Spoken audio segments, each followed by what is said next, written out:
যে কোনো মুহূর্তে যে কোনো ঘটনা ঘটতে পারে। প্রধান উপদেষ্টা শনিবারে পদত্যাগ করবেন বা যেকোনো মুহূর্তে তিনি পদত্যাগ করবেন। গতকালকেই তিনি পদত্যাগের খসড়া রেডি করেছিলেন। জাতির উদ্দেশ্যে ভাষণে তিনি কেন পদত্যাগ করছেন, কি তার উদ্দেশ্য ছিল এবং তার বিস্তারিত তিনি বর্ণনা দিয়ে তিনি পদত্যাগ করবেন এবং উপদেষ্টাদেরকে বলেছেন যমুনায় যে ৪ ঘন্টার দীর্ঘ বৈঠক হয়েছে সেখানে বলেছে যে তাদেরকেই অন্তর্বর্তী সরকার গঠন করে এগিয়ে যাওয়ার জন্য তিনি এই নির্বাচনের দায়িত্ব নেবেন না। আজকে একটি গুরুত্বপূর্ণ ফেসবুক পোস্ট পাওয়া গেল। দর্শক, সেটি হচ্ছে ফয়েজ আহমেদ তোয়েব। তিনি বলছেন যে প্রধান উপদেষ্টা পদত্যাগ করবেন না। কেন এই পরিস্থিতি, দর্শক, তা নিয়ে বিশ্লেষণ করব। যুগান্তর পত্রিকায় কিছুক্ষণ আগে একটি শিরোনাম এসছে, প্রধান উপদেষ্টা পদত্যাগ করবেন না। অন্তর্বর্তী সরকারের প্রধান উপদেষ্টা অধ্যাপক ডক্টর মোহাম্মদ ইউনূস পদত্যাগ করবেন না। তার ক্ষমতা প্রয়োজন নেই, কিন্তু বাংলাদেশের জন্য ডক্টর ইউনূসের প্রয়োজন আছে। শুক্রবার নিজের ফেসবুক পেজে প্রধান উপদেষ্টার আইসিটি বিষয়ক বিশেষ সহকারী ফয়েজ আহমেদ তোয়েব এমন কথা বলেন। সেই সঙ্গে তিনি সরকারকে রাজনৈতিক দলগুলোর সঙ্গে আরো নিবিড়ভাবে নিয়মিত আলোচনায় বসতে, তাদের মতামত নিতে এবং কোনো ধরনের বিচ্ছিন্নতা এড়িয়ে চলার পরামর্শ দিয়েছেন ফয়েজ আহমেদ। এটা দর্শক খুবই গুরুত্বপূর্ণ ছিল। আমি বারবার বলছি, বাংলাদেশের প্রধান রাজনৈতিক দলগুলো একটা প্রতিষ্ঠান। বিএনপি, জামাত ইসলাম সহ আরো যে রাজনৈতিক দলগুলো, তাদের দীর্ঘ রাজনৈতিক অভিজ্ঞতা আছে, তারা প্রতিষ্ঠান হিসেবে দাঁড়িয়েছে। এখন একটা মবের মধ্য দিয়ে একটা রাজনৈতিক দলের সৃষ্টি, নতুন রাজনৈতিক দল, তাদের ম্যাচুরিটি কি, এটার উপর নির্ভর করে যদি ডক্টর ইউনূস চলতে চান, সেটার যে বড় ধরনের ভুল আজকে প্রমাণিত হচ্ছে। অন্তত ইশরাক ইস্যুতে সরকার যেভাবে ভুল সিদ্ধান্ত নিল এবং ৭ দিন, ৮ দিন, ৯ দিন পর্যন্ত রাজধানী অচলাবস্থার মধ্যে পড়ল, এর থেকেই বোঝা যায় যে তাদের ম্যাচুরিটির যথেষ্ট অভাব আছে। আলাপ আলোচনা দরকার এবং যেকোনো ইস্যুতে ঘন ঘন বিএনপি, জামাত তাদের মতামত নিয়েই সরকার পরিচালনা করা উচিত। এই বিষয়টি কেন সচেতনভাবে তিনি এড়িয়ে যাচ্ছেন এবং সেটা যে একটা সংকট তৈরি করলো, আজকে কিন্তু সেই কথাটি ফয়েজ আহমেদ তোয়েব তার ভেরিফাইড ফেসবুক পেজে তুলে ধরলেন। ফয়েজ আহমেদ তোয়েবের ফেসবুক পোস্টটি যেটা বলা হচ্ছে যে প্রধান উপদেষ্টা পদত্যাগ করবেন না। অধ্যাপক ডক্টর মোহাম্মদ ইউনূসের ক্ষমতার প্রয়োজন নেই, কিন্তু বাংলাদেশের জন্য, বাংলাদেশের শান্তিপূর্ণ ডেমোক্রেটিক ট্রানজিশনের জন্য ডক্টর মোহাম্মদ ইউনূসের দরকার আছে।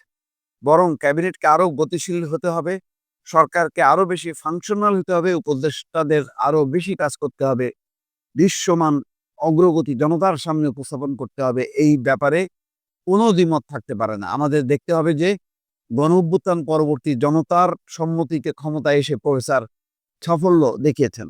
বিশ্ব সম্প্রদায়ের কাছে ডক্টর মোহাম্মদ ইউনূসের সম্মান আছে, এটা রক্ষা করা আমাদের দায়িত্ব।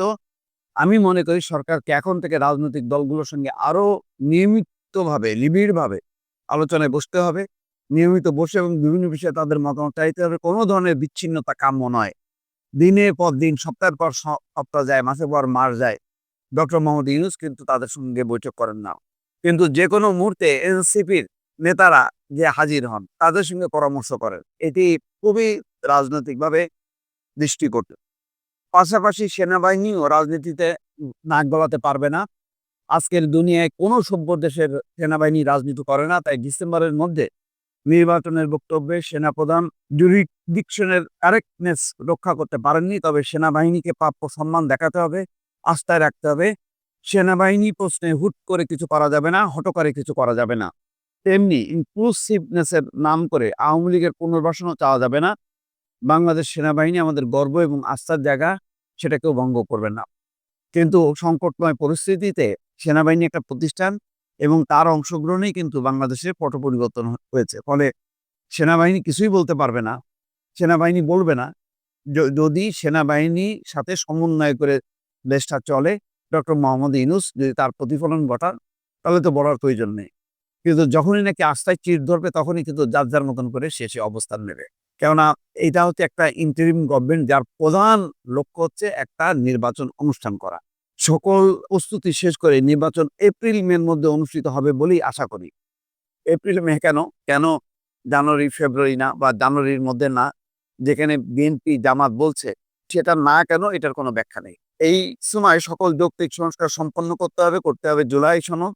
জুলাই, আগস্ট ২৫-এ আমরা জাতীয়ভাবে ২ মাস, জুলাই গণঅভ্যুত্থানের ১ বছর পূর্তির উদযাপন করব ইনশাল্লাহ, এবং আগস্টের মধ্যেই স্বৈরাচারী খুনি হাসিনার বিচারের প্রথম রায়টি আলোর মুখ দেখতে পাবে বলেও আশা করি। ইনশাল্লাহ আমরা হারবো না, আমাদের হারানো যাবে না।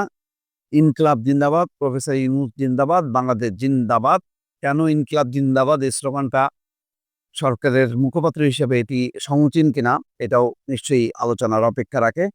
এটি সরকারের সাথে সংশ্লিষ্ট কোনো বক্তব্য ব্যক্তি নিতে পারেন কিনা সেটা একটা প্রশ্ন। তবে হয়তো তিনি নিজের দায়িত্ব থেকে এই স্লোগানটি দিয়েছেন। যাই হোক, সেটা বিতর্ক না। মূল কথা হলো এখন একটা সংকটজনক পরিস্থিতিতে একটা সর্বদলীয় বৈঠক, যেটা জামাতে ইসলাম বলেছে এটা খুবই প্রয়োজন, এই ব্যাপারে কোনো দ্বিমত নেই দর্শক। যে সংকট ঘনীভূত, জাতীয় সরকার গঠনে দৌড়ঝাঁপ। মানবজমিন পত্রিকা একটি অসমর্থিত সূত্র থেকে প্রকাশ করেছে, যেহেতু ডক্টর মোহাম্মদ ইউনূস সরকারে থাকতে চাচ্ছেন না এবং তিনি বলেছেন উপদেষ্টাদেরকে তাদেরকেই সরকার গঠন করতে, কিন্তু এই অবস্থায় উপদেষ্টা পরিষদের কেউ দায়িত্ব নিতে চাচ্ছেন না, বরং উপদেষ্টাদের অন্তত ৫ থেকে ৬ জন তারা নিজেরা পদত্যাগ করার কথা জানিয়েছেন ডক্টর মোহাম্মদ ইউনূসকে। তারাও অস্বস্তি বোধ করছেন, বিশেষ করে ছাত্রদের যে এনসিপির পক্ষ থেকে সিনিয়র কয়েকজন অত্যন্ত আম যারা সম্মানিত ব্যক্তি, ডক্টর ওয়াহিদুদ্দিন মাহমুদ, সালাউদ্দিন আহমেদ, তাদেরকে বিএনপির মুখপাত্র, বিএনপির লোক হিসেবে চিহ্নিত করে তাদের পদত্যাগ চেয়েছেন। তারপরেই তাদের সমর্থনে উপদেষ্টা পরিষদের অন্তত বেশ কয়েকজন তীব্র নিন্দা জানিয়েছেন, প্রতিক্রিয়া জানিয়েছেন এবং তারা সরকারে না থাকার ঘোষণা দিয়েছেন। তার মানে এই মুহূর্তে উপদেষ্টা পরিষদও কিন্তু বিভক্ত হয়ে পড়ল এই ছাত্রদের কারণে। অনেকে বলেন ছাত্ররাই ডক্টর ইউনূসকে যেমন ক্ষমতায় এনেছে তেমনি খুব দ্রুতই তাকে ডুবাতে শুরু করেছে। এই অবস্থায় এখন যে আলোচনা রাজনীতির অঙ্গনে বিভিন্ন ক্ষমতার নানা কেন্দ্রে, সেখানে বলা হচ্ছে সর্বদলীয় সরকার। সর্বদলীয় সরকার, সব দল থেকে প্রতিনিধি নিয়ে একটা সরকার গঠন করা এবং নির্বাচন, দ্রুত নির্বাচন করা, এটাই হচ্ছে একমাত্র সমাধান। সেই কথাটাই বলা হচ্ছে যে অন্তর্বর্তী সরকার প্রধান ডক্টর মোহাম্মদ ইউনূসের সঙ্গে রাজনৈতিক দলগুলোর ক্রমেই দূরত্ব বাড়ছে। তবে এনসিপির সঙ্গে সম্পর্কের কমতি নেই, সকাল বিকাল দেখা হচ্ছে। দায়িত্বশীল সূত্রগুলো বলছে গত ৪ দিনে একটানা চেষ্টা করেও প্রধান উপদেষ্টার সঙ্গে বিএনপি সাক্ষাৎ পেতে ব্যর্থ হয়েছে।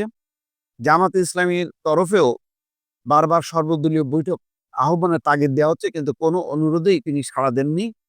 ওদিকে বিএনপি এবং জামাতের মধ্যে দূরত্ব কমেছে।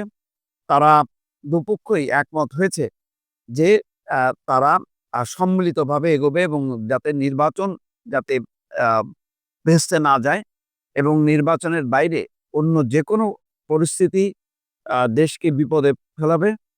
সুতরাং এই অবস্থায় নিশ্চয়ই দেখেছেন যে সাম্প্রতিক সময় জামাত কিন্তু চুপচাপ আছে। বিএনপি যে লাগাতার আন্দোলন করেছে ইশরাকের শপথকে ইস্যুতে, সেখানে কিন্তু জামাত কিন্তু কোনো পক্ষ নেয়নি। কিন্তু এনসিপি কিন্তু বসে থাকেনি। তারা উল্টা যে নির্বাচন কমিশনে যে চাপ দিয়েছে যে প্রধান নির্বাচন কমিশনার সহ অন্যান্য কমিশনার পদত্যাগ করতে হবে। এর মধ্যে বিএনপি বলেছে যে রাজনীতির সাথে সংশ্লিষ্ট অন্তত ২ জন উপদেষ্টা আসিফ মাহমুদ এবং মাহফুজ আলম পদত্যাগ করতে হবে। আর জাতীয় নিরাপত্তা উপদেষ্টা খলিলুর রহমান তাকেও পদত্যাগ করতে হবে। সাথে, সাথে এনসিপির পক্ষ থেকে আসিফ নজরুল, সালাউদ্দিন আহমেদ এবং ওয়াহিদুদ্দিন মাহমুদের পদত্যাগ দাবি করা হয়েছে। এই যে একটা পরিস্থিতি, এই পরিস্থিতিতে একেবারেই তছনছ অবস্থা। যমুনায় ৪ ঘন্টার যে বৈঠক হয়েছে, সেই বৈঠকে উপদেষ্টারা প্রকাশ্যেই ছাত্র নেতাদের এই ধরনের তৎপরতা, তাদের সরকারি কাজে হস্তক্ষেপ, এই পরিস্থিতি তুলে ধরার পর ডক্টর মোহাম্মদ ইউনূস বুঝতে পারছেন যে তার আশেপাশে নিচে উপরে কেউই নেই। এনসিপি সরকারকে ডুবাচ্ছে, অন্যদিকে রাজনৈতিক দলগুলোর সঙ্গে তার দূরত্ব বাড়ছে। এমন পরিস্থিতি অনুধাবন করে তিনি যেটা চেয়েছিলেন যে একটা সুন্দর নির্বাচন দিয়ে, সংস্কারের মধ্য দিয়ে একটা নির্বাচন দিয়ে সরে যাওয়া বা একটা লম্বা সময় থেকে দেশের একটা পরিবর্তন আনা, সেই পরিস্থিতি সম্ভবত আর সম্ভব হচ্ছে না। কেননা তাকে সাপোর্ট করা যেই শক্তি এনসিপি অত্যন্ত ম্যাচুরিটি শো করেছে এবং তাদের কারণে বিএনপির সঙ্গে জামাতের সঙ্গে সরকারের দূরত্ব বেড়েছে। এই অবস্থায় সরকারকে নিরপেক্ষ থাকার জন্য এবং যেহেতু বিএনপি বলেছে যে এই সরকার নিরপেক্ষ না, এই সরকারের অধীনে নির্বাচন করা যাবে না, উপদেষ্টা পরিষদ পুনর্গঠন করতে হবে। সব মিলে এখন যা পরিস্থিতি তাতে নতুন করে জাতীয় সরকার গঠন করে দ্রুত নির্বাচনের দিকে যাওয়া ছাড়া আর কোনো পথ নেই বলে বিভিন্ন মহল মনে করছে। দর্শক, সেই কথার সূত্র ধরেই মানবজমিন এই রিপোর্টটি প্রকাশ করেছে।